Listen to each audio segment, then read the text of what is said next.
muito boa tarde para você e para vocês que estão aí direto da página Ana Reis Políticas Públicas, Estúdios Pops e do meu convidado, Paulo Vitor Teodoro. Gente, e hoje nós vamos falar sobre o que? Sobre cultura por trás da ciência. E olha que interessante, gente, quando eu fui fazer a leitura dessa obra aqui do Paulo Vitor, olha, eu vou deixar bem disponível para vocês. Eu tive uma leve impressão de voltar ao passado. E voltar ao passado é o quê? Se autoquestionar com algumas perguntas que a gente fazia pra gente mesmo no passado. Como que é isso? Né? Aquela descoberta assim que o óleo e a água não se misturam. Olha que imaginação. E na verdade não se misturam mesmo cientificamente, né? E eu então vou pedir para que meu entrevistado, claro, Paulo Vitor, possa se apresentar para vocês e que vocês aí nos acompanhem. Paulo Vitor, eu gostaria gentilmente que você se apresentasse, aproveitasse também para falar um pouco, daqui a pouco, sobre o livro. Certo. Olá, Ana Reis, é uma alegria estar aqui com você no seu programa. Muito obrigado pelo convite. Agradeço também a oportunidade de estar aqui nos Estúdios Pops uma vez mais, que tem essa infraestrutura maravilhosa, uma energia muito boa da gente aprender a se comunicar. Então, é sempre uma alegria e ao mesmo tempo uma honra estar aqui, tá bom? Ana Reis, bem, antes de mais nada, eu sou pai de 3 crianças maravilhosas, o Kael, a Ayla e a Lori. E, antes de tudo, também eu sou marido. Eu sou esposo, sou casado com a Kathleen. Então, eu começo dizendo que essas são as minhas principais atribuições hoje em dia. Sou professor, trabalho com ciência, atualmente na formação de professores, mas já trabalhei também no ensino fundamental, no ensino médio, cursos técnicos profissionalizantes, enfim, praticamente em todos os segmentos da educação eu já estive atuando. E hoje eu trabalho também levando ciência para as escolas, para as famílias, de diversas formas, diferentes possibilidades. Este é o meu novo projeto, E Se Eu Fosse um Cientista? É uma proposta de educação científica para que possamos levar as famílias e escolas com menos telas e mais janelas. Esse livro ele se estabelece como um convite para que as famílias e as escolas possam viver e revisitar também diferentes formas da ciência no mundo natural. Uhum. E para que a gente possa começar, Paulo, eu gostaria que você me falasse aqui na página 25 do livro, que é o 2º capítulo, onde fala sobre tubarões, gigantes ou maravilhas do mar. É que ele coloca aqui na seção 2 o que torna os tubarões tão admiráveis. Porque na ideia que nós temos, o tubarão é um mamífero dos mais perigosos. E qual que foi, de onde você tirou essa ideia aqui, que eles são admiráveis? São admiráveis pela beleza? São admiráveis pelo tamanho? São admiráveis? Qual que seria a ideia dessa admiração? Ana Reis, todo esse livro ele foi feito a partir de inquietações que o meu filho, o Kael, ele apresentava comigo durante os nossos passeios, durante os nossos momentos juntos, de pai, filho e família também. Muito bem, eu sou pesquisador na área de educação em ciências. O pesquisador ele tem algumas tradições, algumas culturas de registrar tudo que ele faz. Com o passar do tempo, eu comecei a registrar num caderno, numa agenda que eu tenho, ainda tenho até hoje essa agenda, quando ele tinha um pouco mais de 2 anos, algumas das perguntas que ele me fazia. E são perguntas muito interessantes. Quando a gente para analisar com cuidado as perguntas dos nossos filhos e dos nossos alunos e alunas das escolas, a gente começa a perceber que riquezas são essas curiosidades, essas inquietações. E muito bem, e com aquele volume de perguntas eu comecei a registrar, anotar aquilo. Comecei a anotar essas perguntas e aí depois eu pensei, bom, esse material pode ajudar outras famílias também, outras pessoas. E aí as dúvidas que apareciam muito, uma delas era sobre os tubarões, outra sobre os dinossauros, os dinossauros aparecem no livro como primeiro capítulo. Nós temos também os foguetes, os astronautas, aparecem como terceiro capítulo do livro. E sobre os vulcões. E tem outras também, outras inquietações, tantas outras dúvidas e perguntas que está já começando a ser organizados para o nosso próximo volume, que tem previsão de ser lançado em 2027, no ano que vem. Mas sobre os tubarões, que você perguntou muito, essa é uma dúvida muito frequente entre as crianças. Olha, os tubarões são muito perigosos, então a gente não pode ir no mar porque tem tubarões. Nossa, os tubarões vão engolir a gente, os tubarões engolem pessoas, enfim. E essas dúvidas se repetem também com outros temas, por exemplo, com os dinossauros ou então com os foguetes. É muito comum um aluno da escola ou os nossos filhos perguntar: olha, professor ou papai, como que o astronauta vive lá no céu? É muito comum. Muito bem, e aí, Ana Reis, nós tivemos uma possibilidade de trazer então para o livro algumas explicações de forma mais lúdica, acessíveis para as famílias. Então vamos lá. Os tubarões, eles são perigosos? Os tubarões apresentam características de predadores. Então, sim, eles apresentam certo risco às pessoas, sim. No entanto, eles são fundamentalmente importantes para o nosso ecossistema. Os tubarões, eles têm importantes funções, importantes papéis no meio que eles vivem. Então, eles têm a importância deles. Claro que eles podem também trazer risco para nós? Podem. Só que, Ana Reis, humanos trazem muito mais riscos do que os próprios tubarões, por exemplo. Então, por exemplo, os tubarões, eles têm uma função muito importante de próprio de controle de natalidade dentro do mar, por exemplo. Então, eles se alimentam de peixes doentes ou peixes mais fracos, por exemplo, e isso possibilita que não seja disseminado doenças ali dentro daquele espaço. Então, veja, não estou falando que não tem risco para nós, seres humanos. Sim. Mas eles têm funções muito importantes que a gente, inclusive, precisa deles para manter essa biodiversidade. É importante ressaltar isso, porque senão o que a criança que estiver vendo esse programa pode entender o que? O tubarão não é perigoso. Então, vou lá no mar e presenciar o tubarão.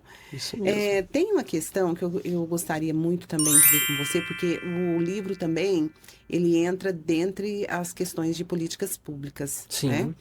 Só que antes disso, eu gostaria de falar com você sobre a ciência e a infância, porque como eu dividi em blocos aqui, a gente ir indo para né?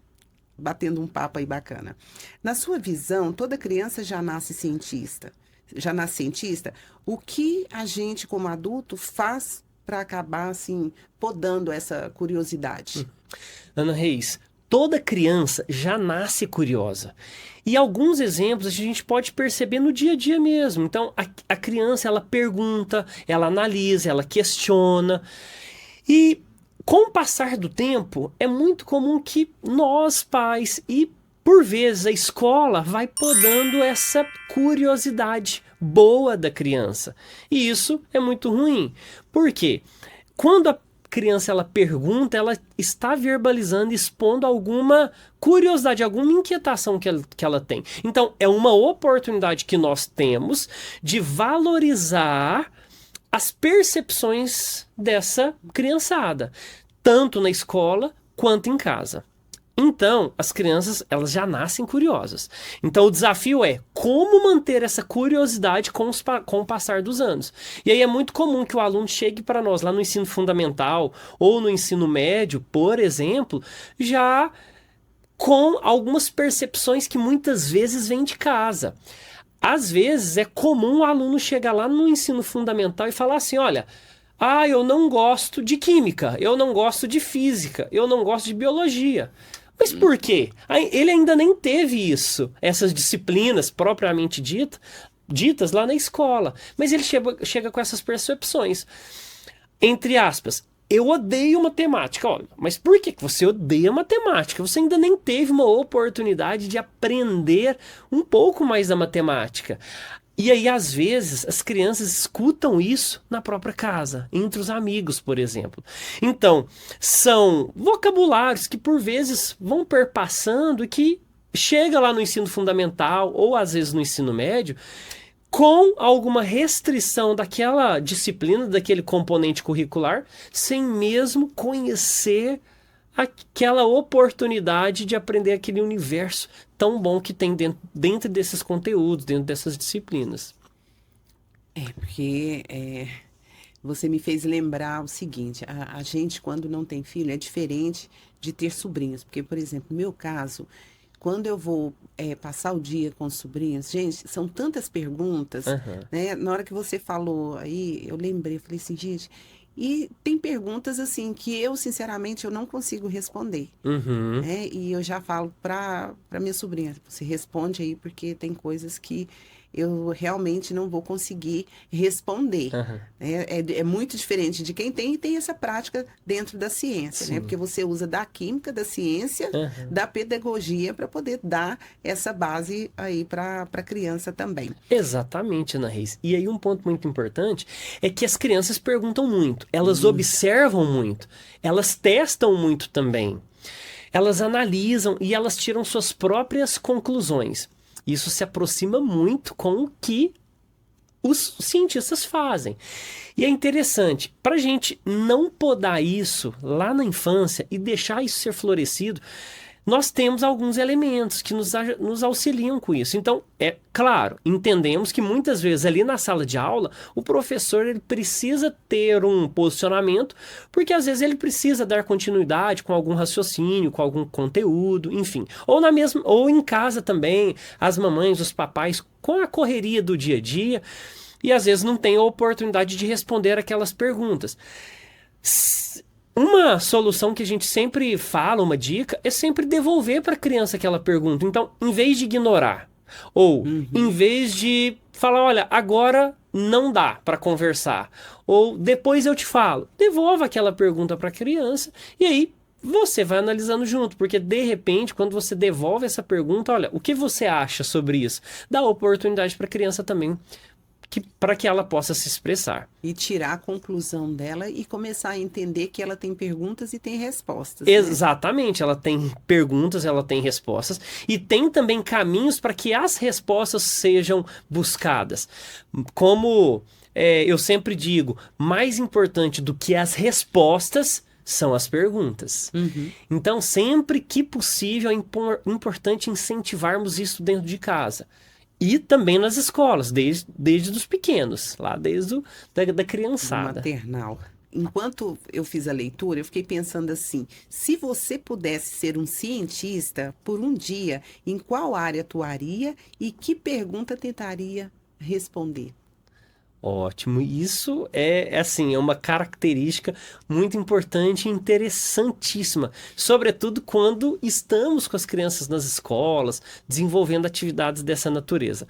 Olha, Ana Reis, nós temos...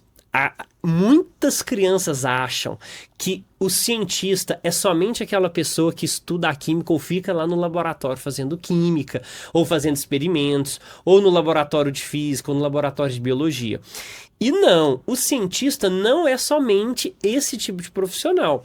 Nós temos diferentes profissionais em todas as áreas do conhecimento, nós temos cientistas na história, na letras, na pedagogia, na medicina, na música, no direito, na culinária, na psicologia, enfim, todas as áreas do conhecimento nós temos cientistas. E por quê? Porque o cientista é aquela pessoa, o cientista de carreira, de profissão, é aquela pessoa que produz conhecimento, é aquela pessoa que estuda. Primeiro, ela tem alguma pergunta que precisa de um determinado estudo e aquele estudo vai levar aquela pessoa a desenvolver com alguns métodos para chegar a alguma resposta. E aí o cientista tem o papel também de disseminar essas informações, levar para a comunidade, para as pessoas essas descobertas. Porque do que adiantaria se os conhecimentos que a gente produzisse ficassem engavetados. Então a gente tem que levar para a comunidade também. Então, o cientista, ele não é só aquela pessoa que fica no laboratório. Em todas as áreas do conhecimento, nós temos cientistas. E aí, isso a gente mostra para as crianças. E aí elas falam, nossa, professor, que interessante. Eu tenho vontade, eu queria muito ser um profissional da área de nutrição, por exemplo. Mas mesmo como nutricionista, eu posso ser cientista? Pode. E qual dúvida que você responderia? O que você gostaria de descobrir? E aí as crianças trazem, né, com aquela ludicidade, aquela pureza, muitas informações para a gente que mostra que, de fato, algumas possibilidades de estudo, de trabalho, de aprendizado pode surgir ali, por meio de uma observação e de uma pergunta de uma criança. E que eu tenho observado também, principalmente nessas escolas em nível de segundo, terceiro colegial, a meninada tem uma inteligência, uma capacidade de criar coisas, inventar coisas, né, dentro da ciência. Assim, eu falo dentro da ciência porque é a mesma coisa que você disse agora, né? Não precisa ser um cientista. Mas se você tem a capacidade de criar, inovar e mostrar dentro de um contexto social tudo aquilo que foi modificado ou criado, já é um cientista. Exatamente, Ana Reis, você disse tudo. E por isso que uma dica muito importante que eu faço para as escolas, para os professores, para os papais, para as mamães, sempre é valorize a pergunta, ou melhor, valorize as perguntas das suas crianças. Valorize as dúvidas, valorize as perguntas, porque são essas observações que vai manter viva ali naquela criança essa vontade de continuar estudando, essa vontade de continuar observando, buscando explicações. Então, não é só sobre um conteúdo específico, é sobre ensinar também essas crianças se mobilizarem para busca de respostas. Muito bem. E vamos falar sobre educação e impacto. Como você vê o papel do livro na sala de aula e que retorno já recebeu de professores? Quando eu digo de livro, pode ser do livro, você enquanto professor, porque é o que eu falei anteriormente. E isso entra dentro das questões das políticas públicas, né? Como que você vê hoje o livro dentro de sala de aula? Olha, Ana Reis, o livro, ele tem uma importância fundamental dentro das escolas e também dentro das casas das pessoas, dentro das famílias. Bem, primeiro, o livro didático hoje, ele é um dos principais recursos utilizados pelos professores e professoras de todo o Brasil. Inclusive, isso já tem pesquisas que mostram que o livro didático é o principal recurso utilizado dentro das escolas, por parte dos professores. E é um recurso que ajuda, colabora com a própria organização didática do professor. Ele não tem que ditar as regras do que o professor tem que trabalhar ou não, mas ele colabora, ele tem uma intencionalidade e colabora ali com o papel do professor em sala de aula, ele colabora com as ações didáticas na escola. E dentro das famílias, ele tem também um papel importante para que o conhecimento chegue, ou melhor, que o conhecimento seja veiculado. Hoje nós temos uma grande veiculação de informações por meio do celular, e isso é bom também, porque as informações chegam de forma mais rápida até as famílias, até as diversas instituições também. Mas, por outro lado, são informações, às vezes, um pouco mais instantâneas. E aí, quando nós temos a oportunidade de estudar ou aprender algo um pouco mais aprofundado, com um pouco mais de aprofundamento, um pouco mais de sensibilidade, nós precisamos de outros materiais. E aí o livro, ele tem essa função importante dentro das casas das pessoas, dentro das famílias também. Inclusive, é um incentivo que a gente faz.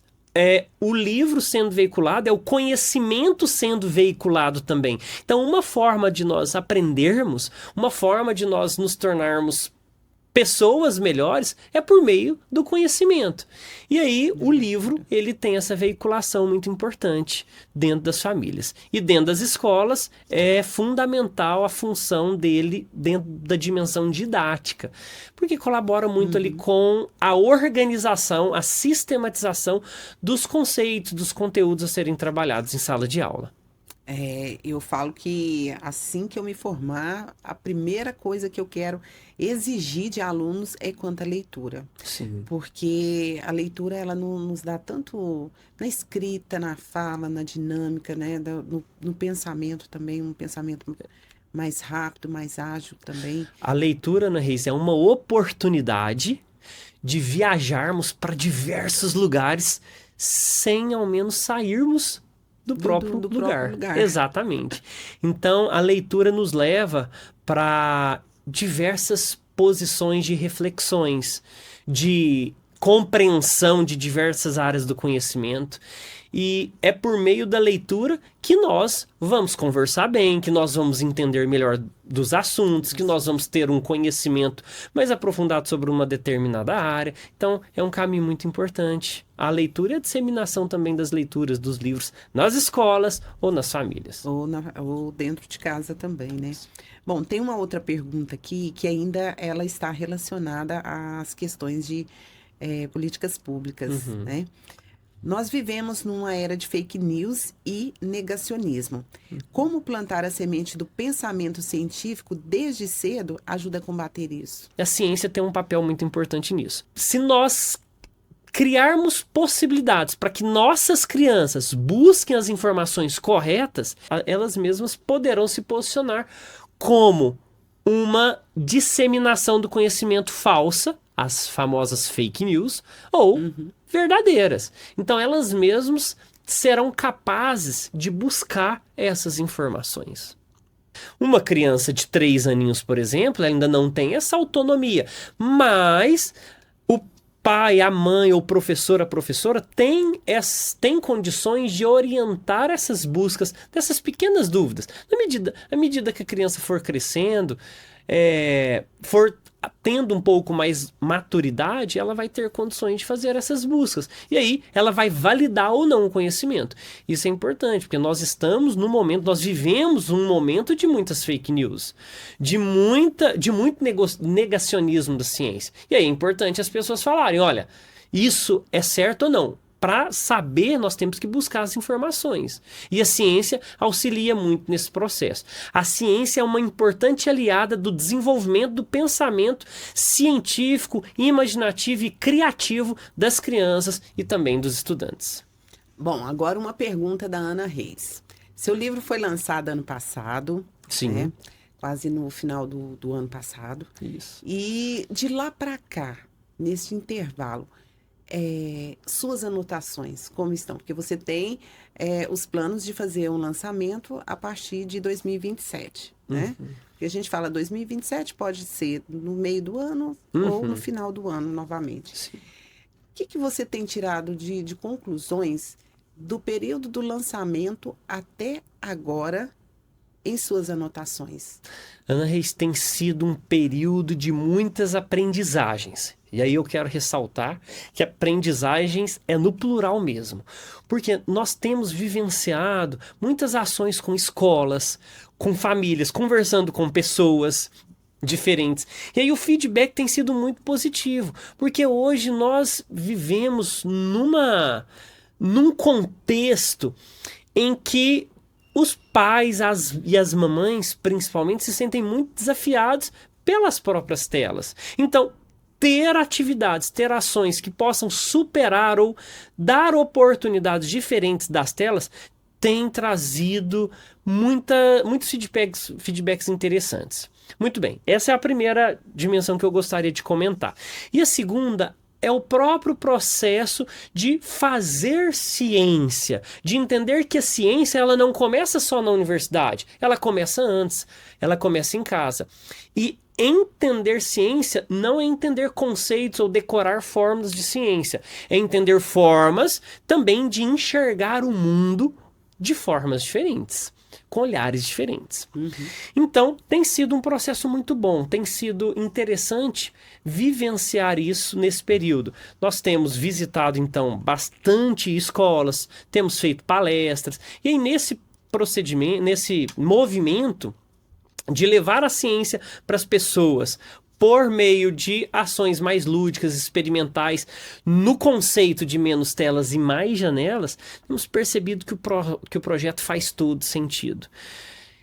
E aí, a perspectiva é que nesse livro nós temos 4 capítulos. No primeiro é os dinossauros, segundo nós temos os tubarões, terceiro os foguetes e astronautas, o quarto capítulo os vulcões. E aí a ideia é que no volume 2 nós tenhamos uma continuidade dessa estrutura, ou seja, uma obra que não seja só histórias lúdicas, mas um convite para que as crianças e as famílias e escolas possam fazer experiências, ter também desafios que coloquem elas em situações de busca por respostas, e não apenas respostas prontas, mas também trazermos outras novidades, outros capítulos com outros temas, mas dando continuidade nessa direção que iniciamos esse ano. E a proposta é que possamos ter um volume 2 no ano 2027. Em breve, se Deus quiser. Bom, outras coisas aqui que nós conversamos ali antes de iniciarmos aqui o nosso podcast foi sobre a questão da capa do livro, né? Nós temos aqui a questão do negro, né? Do preto na capa também, e da questão do PCD, né? Que isso entra também dentro da legislação. Aqui estão personagens que eu gostaria que você falasse o nome dos personagens e o objetivo de colocar fora a questão de legislação, por qual motivo você resolveu colocar um PCD? Certo.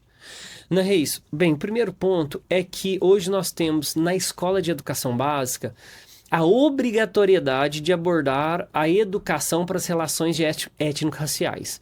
Isso é estabelecido pela Lei 10.639. Isso significa que em toda a extensão curricular, a escola precisa abordar discussões para a educação das relações étnico-raciais.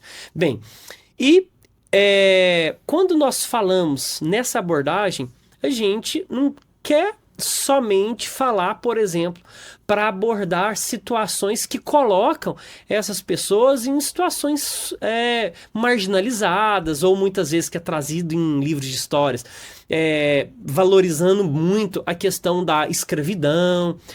Aqui nós queremos apresentar, por exemplo, o Kim, que é um personagem negro das histórias, como um personagem inteligente, curioso, muito potente, e que participa das ações, das perguntas curiosas, como as outras crianças também. Então a gente quer reconhecer o protagonismo negro dentro das diferentes possibilidades de atuações, tá bom?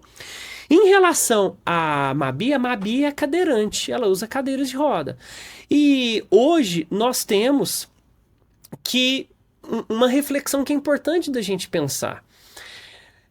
As escolas precisam estar abertas não somente a receber essas crianças, mas dar oportunidades para que essas crianças se apropriem do que nela é veiculado.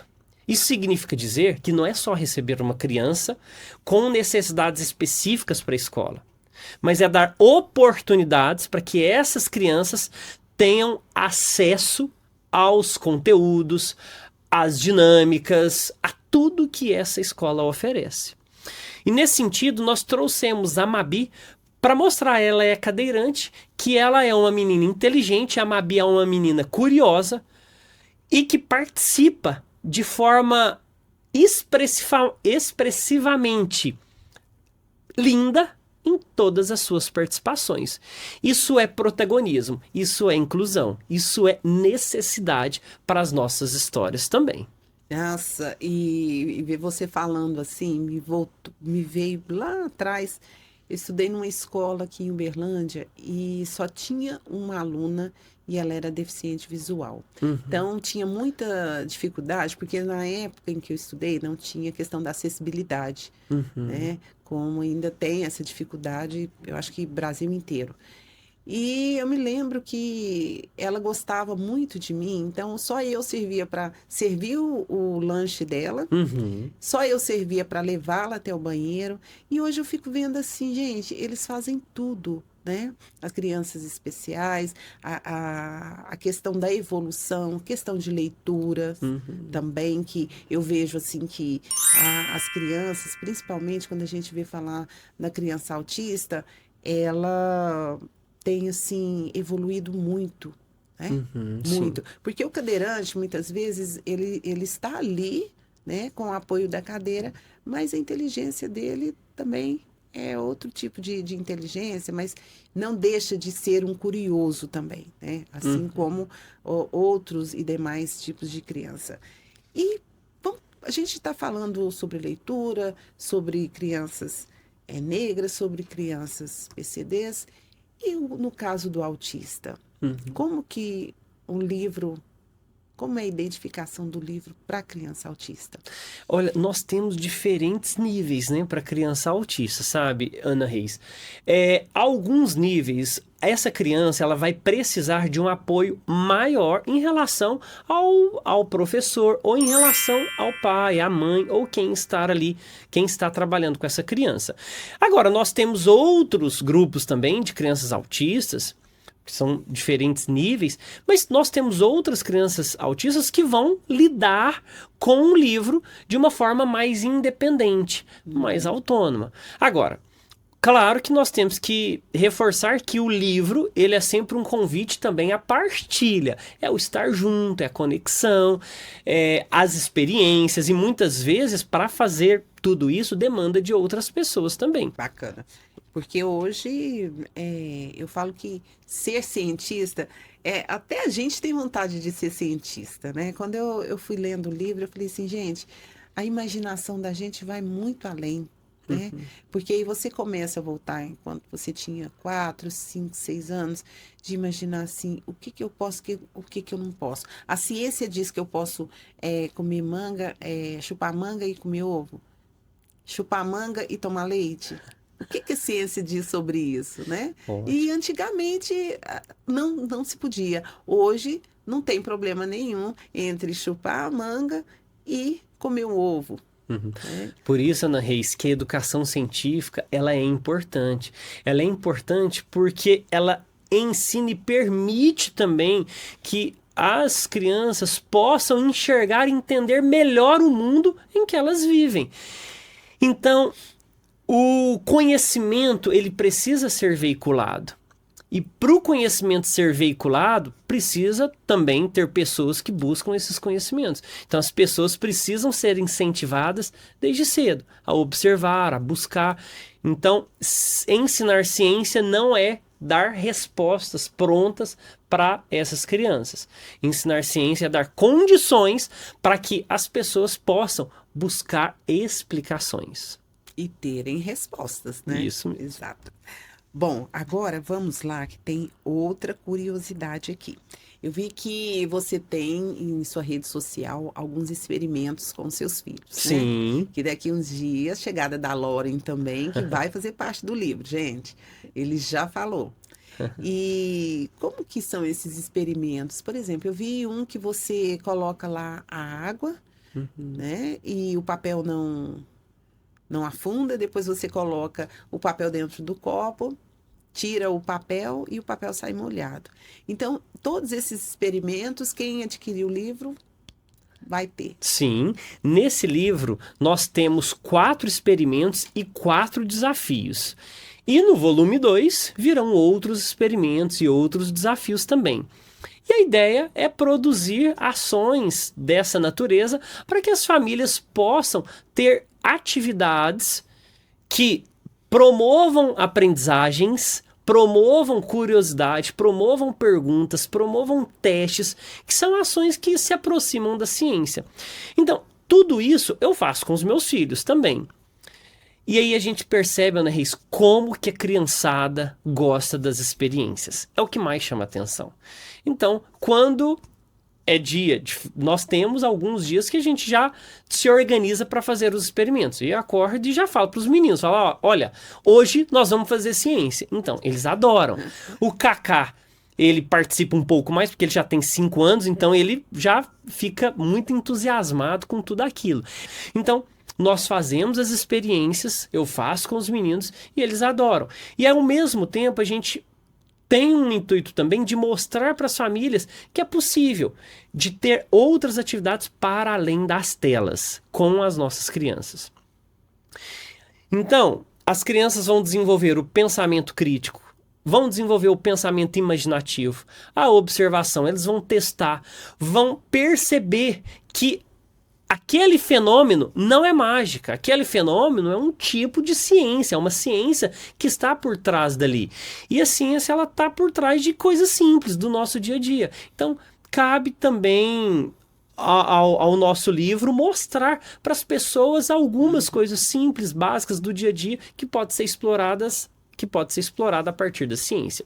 E aí, como que eu faço? Geralmente eu planejo o que eu vou fazer com as crianças, eu me organizo, e aí eu deixo preparado e eu já começo a fazer algumas perguntas para eles. Olha, no caso do experimento que você me perguntou, nós temos um recipiente com água. Existe alguma forma de eu colocar aquele papel lá dentro do recipiente sem ele se molhar? E aí a criança vai quebrar a cabeça para tentar descobrir uma forma. E existe. Por exemplo, se nós colocarmos então com um copo virado lá dentro, o ar, ele ocupa um lugar no espaço. Como ele ocupa um lugar no espaço, vai ter então ali um tipo de matéria entre a água e o papel, que é o ar. E aí não vai deixar o papel se molhar. E aí as crianças acham o máximo. Assim como esse, nós temos vários outros. Aqui no livro nós temos 4 desafios, mas também eu partilho de muitos materiais como esses, dicas, experimentos, lá nas minhas redes sociais também. Bom, agora outra pergunta que eu gostaria, a Ana Reis quer saber. Certo. Quais são as escolas aqui de Uberlândia que você já fez essa visitação? Maravilha. Aqui em Uberlândia, eu já estive em várias escolas aqui de Uberlândia, participando de diversas atividades, não somente com esse livro. Então, aqui em Uberlândia, eu já estive em várias escolas públicas e privadas, mas com ações diversas para além de só falar do livro. Geralmente, o intuito maior de ir para as escolas não é falar do livro. Geralmente, é levar o conhecimento, disseminar o conhecimento, algum conhecimento de uma forma mais lúdica, acessível, seja para as crianças, seja para as famílias, seja para os pais, seja para o corpo administrativo, corpo docente, enfim. O movimento é menos telas e mais janelas por meio da ciência. Gente, ficou faltando uma perguntinha assim para o Paulo Vitor. Paulo Vitor, a distribuição do livro ocorreu em nível nacional, só Uberlândia, em nível internacional? Como ficou? Ana Reis, a divulgação do livro ela tem sido feita em diversas partes do Brasil, com apoio inclusive da Literíssima. Nós temos feito um movimento também de visitas às escolas, temos recebido vários convites para as palestras, para bienais, para ações que disseminam muito e divulgam muito a nossa obra. O nosso livro ele já esteve em diversos estados aqui do Brasil e também nós tivemos um movimento fora do Brasil também. O ano passado, em 2025, eu estive na Itália. Na ocasião, estávamos começando ainda a organizar o lançamento do livro. A obra já estava pronta, mas estávamos organizando o lançamento dele. E aí, nessa ocasião, nós participamos lá de um debate em que o material foi projetado, foi divulgado também nesse evento para diversas partes. E aí lá nós tínhamos de pesquisadores, pesquisadoras, professores de diversas partes do mundo. E aí acaba que nós tivemos o envolvimento, uma importante colaboração também dessas pessoas. Bom, Paulo Vitor, um prazer tê-lo aqui. Eu espero que em 2027 nós podemos sentar aqui novamente e falar sobre a segunda edição do livro, que eu já estou curiosa, viu? Gostaria que você também deixasse aqui disponível aonde encontrar o seu livro, se já tem uma segunda impressão, como que está, e para os nossos seguidores aí, tanto os meus quanto o Estúdios Pops, e o seu também, né? Para quem queira adquiri-lo.